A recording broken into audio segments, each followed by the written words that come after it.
Hey YouTube. So I started progging UWU blind about 2 weeks ago. I've currently done 2 sessions of the raid so far. And I've been going through and blind solo cooking all of our strats, trying to figure out all of the mechanics and, how we want to solve them. And I've been taking through 3 to 4 people that are blind on the fight or haven't done the fight before. And then a couple of people that already have. So we got a little bit of a mix, but nobody's allowed to give me any suggestions or anything. The only thing they're allowed to do is when I ask them for information, say like, oh, you died there, what was the damage that you took? Things that I can't actually get on my own, or I have to try and go through the battle report on this game, which is not gonna happen, Yoshi P. I'm not going through the battle report. So that's what I've been doing.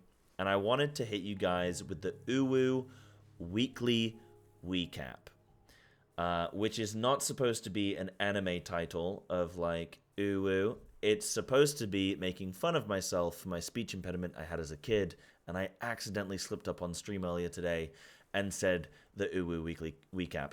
So that's what we're doing here.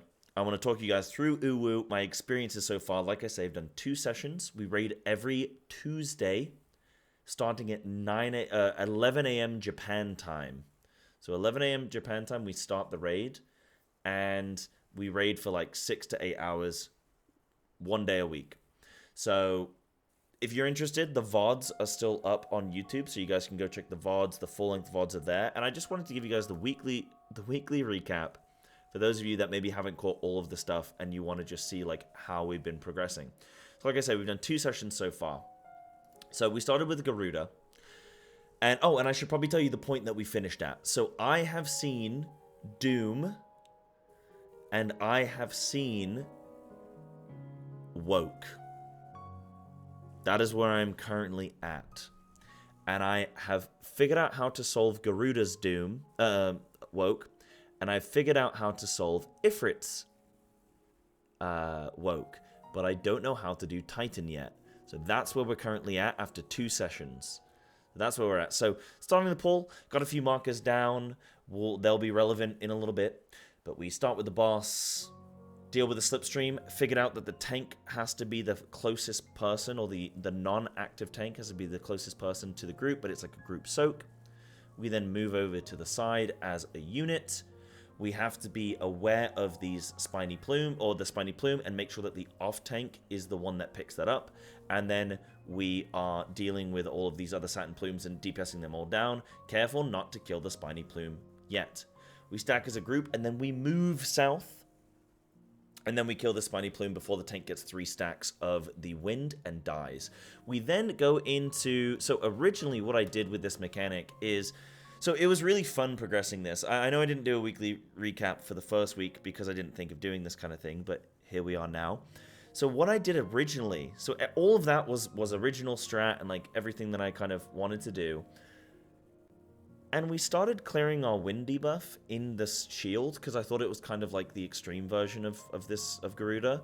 So we started doing that, but then I realized like, oh, we're taking a lot of damage. Okay, what if we don't clear? Or like, what if we clear slowly or something? And I realized like, oh, we don't clear, and then we kill Garuda, and then, oh, we don't need to clear. And I was like, right, okay, I've heard people tell me about UWU, like, whenever I was saying about blind cook and UWU, people were like, oh, well, there's a thing, and, it's a puzzle, and, once you figure out this wacky strat, then it's going to be an easy fight. So I was like, right, okay. So this was on my brain when I was looking at this wind debuff. It didn't do anything. It persisted through death. It persisted through Ifrit and Titan. Like, what is this? What is going on with this? So I thought, right, this is going to be relevant later. But initially what we were doing week 1 and even part of week 2 is we weren't clearing this debuff. And we were just like kind of sort of ignoring it. I designed a strat where everybody would kind of go clock spots relevant to the boss. And we would try and spread out so that we wouldn't get the wins on every player. We'd control it so only one person would potentially get double stacks. So what we would do is we would have the healer and the ranged on one side stack up, then healer and range on the other side stack up, then both melee would stack up. And then we'd wait to see where the first win went, and then we would spread away from each other. So that's what we were doing at first. Then once I figured out this whole woke thing, what I ended up doing is having everyone stack up together. So we ensure everybody gets one stack. Then we had to be like super quick. We'd get the off tank to... Okay, well, hold on. This is still when I was at Doom. So, okay, this is our old strat. This is actually our old strat, so this is fine. But what our new strat is currently is everybody stacks up. We get a stack. Then we get a second... then the off tank that already has 2 stacks from the Spiny Plume, Fioa here, they would clear. Then we wait for the second friction. Sorry, no. Fioa would clear. Then we'd have the first friction. Heal up, second friction, heal up. As soon as that goes and we're topped up, I would go in and I'd clear my double stack. Then we would have, of this wind debuff, and then we would have the other melee player, Atomic, they would then clear their debuff. Nobody else would clear anything. What that would mean is that we'd have 3 stacks of woke on the boss. And then eventually we have one of the healers with 2 stacks get cleansed. And that's how we would do it. We'd have one healer get 2 stacks and the other healer not get 2 stacks. So that's how we're currently sort of dealing with the Garuda woke. And then we continue on from here. But Garuda's not too bad. The only thing on this that's been absolutely gutting me is the plumes that are coming down from the sky. And I found out that my moderator... Snaku has a soundboard, and they will play the Garuda shriek cry whenever the plumes are like near stuff, just to panic freak me out. And I didn't realize for a good few pulls. But this was really funny with the woke on Garuda, because I actually I got sent this clip after 100. It took me 110 pulls or 111 pulls to figure out woke, that it existed, and I actually started with Ifrit woke, not Garuda woke. So I figured out Ifrit has woke, then I had to come back and do Garuda, and I was like, oh my god, sheer stacks as well. But after 110 pulls, I got linked a clip that we'd actually woke Garuda with 4 stacks on our 14th pull of this fight. So if I had been more aware and just seen like the voice line and stuff like that, then I would have been so much further along in this fight so much more quickly. So that's kind of funny. What I do here is I assign both healers to take, so one healer's on B marker, one's on 2. They're going to grab these tethers, and then they're going to take the blast. And one of them, in our new revised strat, has 2 stacks of the debuff. That's going to get cleansed, and we're going to woke the boss there. So that's really funny. Also, apparently on our 10th pull, there was also Garuda getting a stack of woke, and I just didn't notice it because, you know, when there's a lot of stuff, the way my blind cooking has been going is like when there's a lot of noise, it's hard. Like I'm also responding to, okay, this thing killed somebody, this thing had a visual effect, this thing did a thing. Now, what's the solution to that? How do we prevent that? Right? It's more so like, the thing happens and then I react to it. If you have a debuff that doesn't do anything and doesn't always show up, then I'm not necessarily going to notice it. So it's one of those. It's a cute little thing. I've been blind cooking all of my content. If you guys don't know, I've been blind cooking all my content since starting this game in August 2023.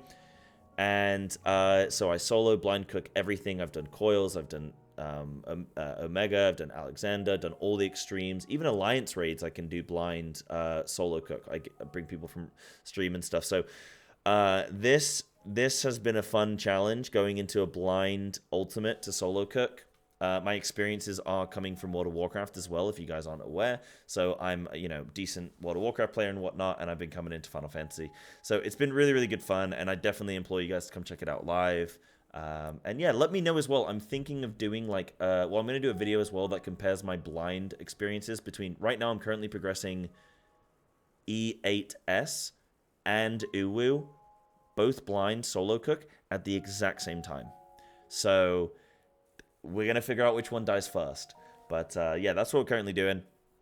So let me know if you guys want to hear about my blind experiences and how I kind of compare it to other experiences I've had, what kind of experience it's been for me learning the game and being in this situation. If you guys want to hear about that kind of stuff, comment down below, and I'd love to make a video on it. And what kind of things would you guys like to hear me talk about? I would love to comment on. But yeah, okay, so I figured out with Ifrit, so we have like the dodge. Figured out with Ifrit as well that the range players, the furthest players from the boss are getting eruptions, so I assigned both range to do that. I then realized that the chains are the second player on threats and a random DPS. So I think the threat thing kind of got like, that was one of those that I was never going to figure out, like sort of, that's not something I'm going to figure out blind, just it matter of fact is just not going to happen, and it's something that is inconsequential. It doesn't really matter. Because the only person we can guarantee is going to be second on threat is a tank, or potentially maybe a DPS that we could gun for. So I guess in theory we could guarantee one DPS or one tank is going to have the tether, but at the end of the day, I don't think currently it's that big a deal for me. So we assign both range to the eruptions, and then we just see how we go. We kill the nails clockwise, and we send Searing Wind to the northwest of the map, so you can see. Is that, what marker is that? Is that, I don't even know what marker that is. Whatever is in the west there. I think it's C marker. So we send the healer over there with Searing Wind. Yeah, I think that's C. So we send them over to C, and they just stay there like the whole time. And then we flow these eruptions around the south east of the map here. And then we kill these nails. Now, I've since learned that we have to hit the nails with eruptions, and then we have to kill them. And we kind of have a bit of a time limit there. So what I've since assigned is we have one ranged on the east and one ranged on the west, and they both run in with these eruptions into the middle of the map, and then move south. So they should, on like the second or third hit, should activate all the nails. And then, meanwhile, the tank rotates round to the east from A, like clockwise, and the Searing Wind, the Searing Wind we actually send full south now, actually. We send full south, and then we have the range come in from the east and west, activate the nails, and then move north. So that's actually how we have it. Sorry, so we adjusted the Searing Wind position to go south. But you can see here, like, this was so... like figuring out the, like, once we were wiping at Doom, I knew that there was something wrong, but my first focus was the Garuda Wind. But you know, having some conversations and stuff in my chat were like, oh, maybe, you know, you should look more at like Ifrit. There's some stuff in Ifrit. They were like, look, Garuda, you've mostly like seen all the mechanics, you kind of figured everything out. Ifrit, you haven't. There's something on Ifrit that like you don't know yet. And, you know, so, like, we get these kind of... I get these kinds of sort of, like, check-ins sometimes with my raiders, but it's, you know... We still keep it extremely blind, but there'll be these little bits. These little crumbs that kind of just turn me onto the right track, and then I can start cooking. But once I realized, like, right, there's something on Ifrit that I've not cooked, I noticed the nails were getting large. And then I had to mess around with, like, right... if nails are getting large, do we have to make sure that they don't get enlarged, or do we want to make sure they all get large? And then do we want to make sure that they get large and like explode, or do we want to make sure they get large and kill them? So there was some trial and error on what I wanted to do. I then had to reassign like Searing Winds and reassign eruptions, so it took a few pulls to get there consistently, which was quite fun to figure out. I assigned here for the eruptions to like start up at the top and then rotate around south, so eventually they end up in a safe spot, and then we as the rest of the group can just move over here. There's no tank buster. But this was quite cute to figure out the stacks. It took me, okay, there was a clip, and my chat were like everyone was like, oh yeah, like, you know, you can totally figure out what's going on from just this clip. And I was like, or like just this pull. And I was like, right, okay. So I'm looking at it and I'm going, there was a 3-second window where I'm actually targeting the boss, because I die at one point, so I kind of like, my focus shifts. I'm like, oh, I've died, whatever. And I start talking to chat. There was so I untarget the boss, and then there's these points where I target some nails and stuff to figure out what's going on, and I'm like, oh, this thing's got like a damage buff. Oh, okay, right, okay. and I target the boss again, but then quickly swap like tab target to another mob, and I'm looking at some stuff like, okay, yeah, wondering. I'm looking at the nail debuffs. I don't look at the boss debuffs. And there's a 3-second window where I'm targeting the boss, and he has a stack. But that 3-second window is split across me targeting the boss 3 separate times. So, like, there's a super slim window where I can notice it. And I'm looking at this VOD, I'm looking at this poll for ages. I'm looking at other polls. I'm coming back and forth. Man, I can't see anything, dude. There's nothing. The nails get big. That's it. There's no visual. I'm looking at the spikes on his back. I'm looking at his tail. I'm looking outside the arena. Like, there's nothing, man. It's just the nails. I don't know. So it was super funny. Like, chat was having a great time with it. Eventually, I see this stack, and there's this little window, this tiny little fraction of a window where I managed to see it. I'm like, it's gotta be it. There's some really fun clips. I want to try and include them somewhere. Maybe I'll put them at the end of this video or something. Just some really funny clips of, like, just this whole the whole first 2 weeks. Some funny stuff with Titan. So I didn't know that he jumps and he faces a direction of the place that he's gonna land. So there's a clip and I call the worst direction, and he lands exactly on top of us and kills us all. And it's hilarious because I call us to go to a marker before he's even indicated that he's going to jump, because I wasn't aware that's how the mechanic worked. But I had a 1 in 4 of that being, like, of him landing on us, and it happened, and it sent everybody, like, everyone was laughing. Way of the Land, we just stack up for that, and then we move out, and then we move in. Super simple. We kind of adjusted this for later in the fight, where I kind of have some specific locations, but that's more or less it. We kind of, like, stack in, and then we move out, and then, like, we go, like, clock spread, and then we come back in. Way of the Land is not a hard mechanic, so it's whatever.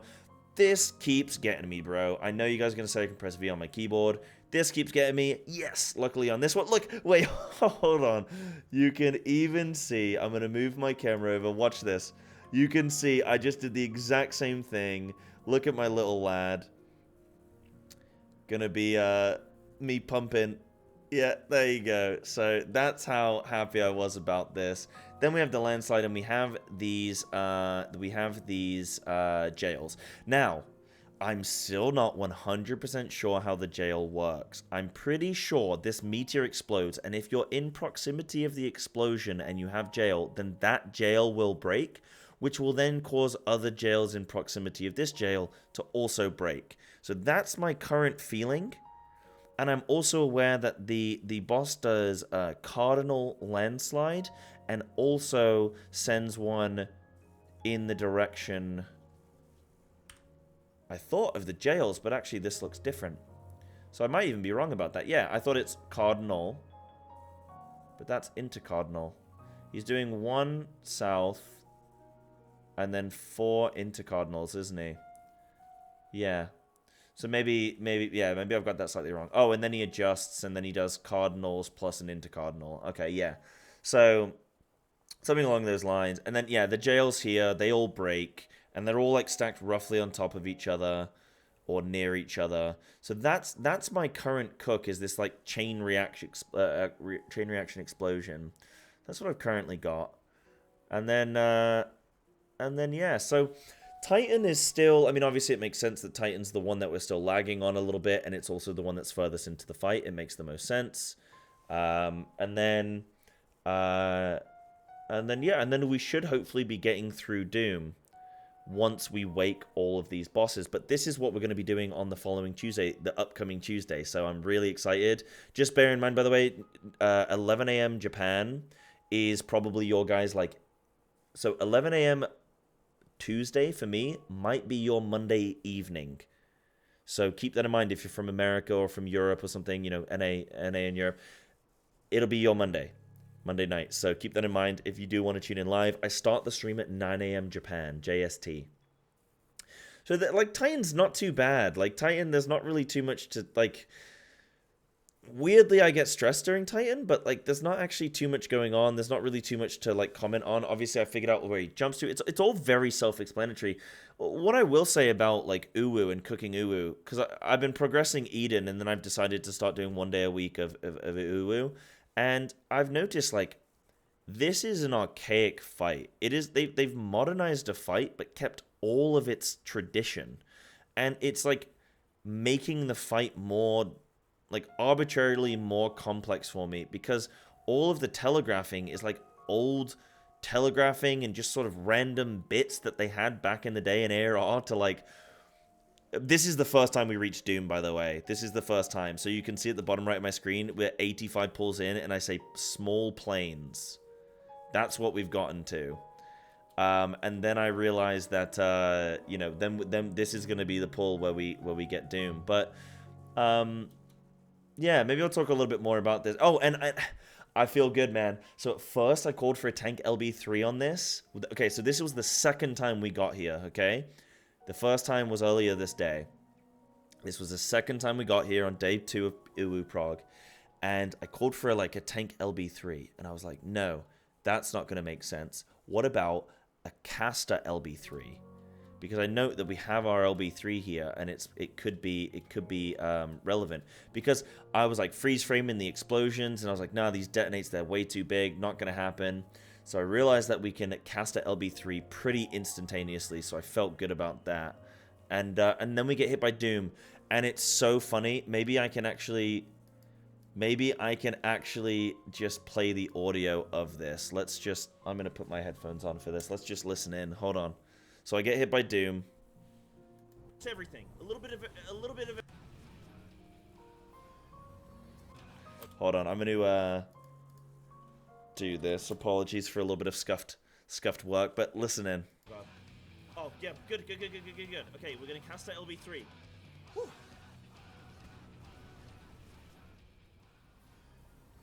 Look at my face. Yes. Just do a little bit of damage to everything. A little bit of everything. A little bit of everything all at once. Let's go, baby. Oh my god. Oh my god. Oh. No. Heal.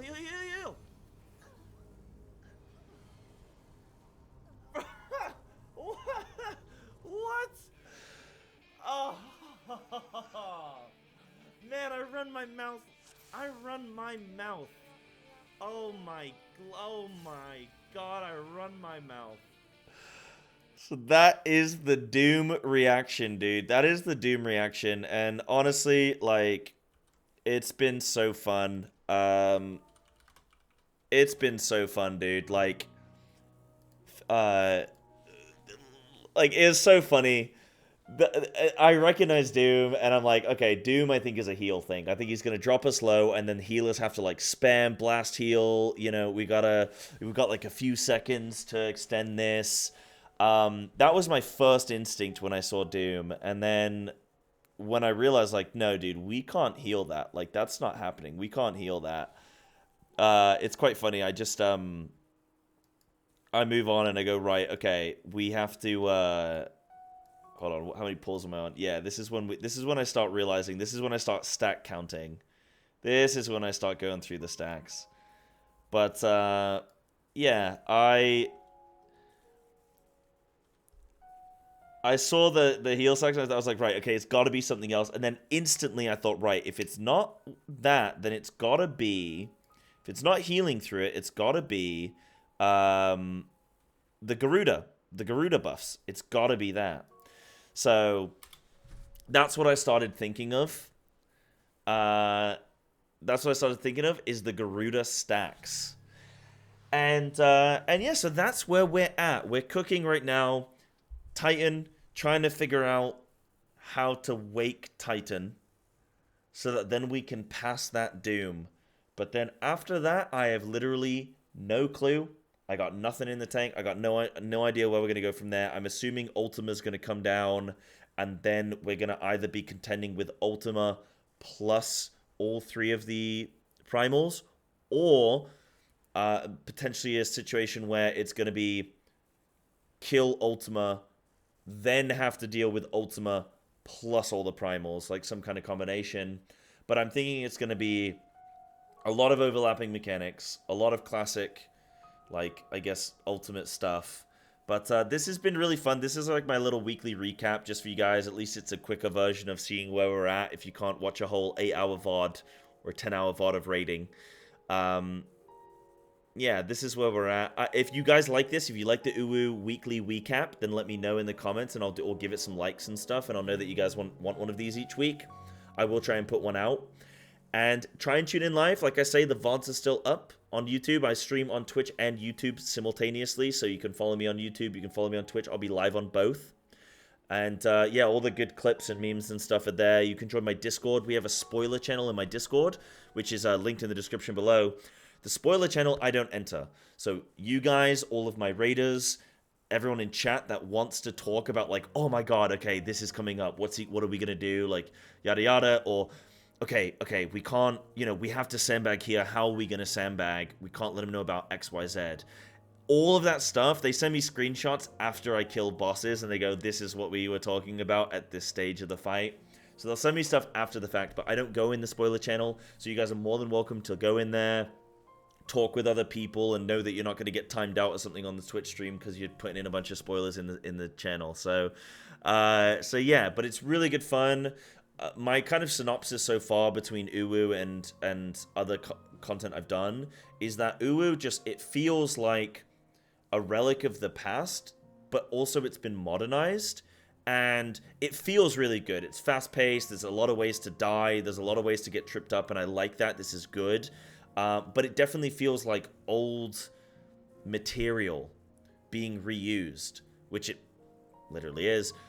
Whereas I go into Eden, and I'm cooking fights a lot more quickly. Even I'm on Shiva now, and on EAS, and I still feel good on that in comparison to UWU, because like, yeah, I've got 7 different mechanics overlapping at once, but I can clearly see that's a soak, that's a spread, that's a, players got to do this, players got to do that. It's easily digestible and like logical.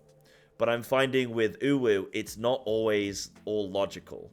So it's been a really fun test, and right now I've got this juxtaposing cooking going on right now with EA and UWU. But I want to do a more full-length video of my full review of just ultimate cooking in general, or well, of blind cooking in Final Fantasy XIV in general, especially, like I say, coming from a World of Warcraft background. If you guys want to hear a video specifically talking about these experiences, let me know, because you're not going to get it if you don't tell me, because I don't want to put out content that you guys aren't going to enjoy. But thank you so much for watching. Hopefully this has been a fun little weekly recap, and yeah, thank you, YouTube. Take it easy. See you soon.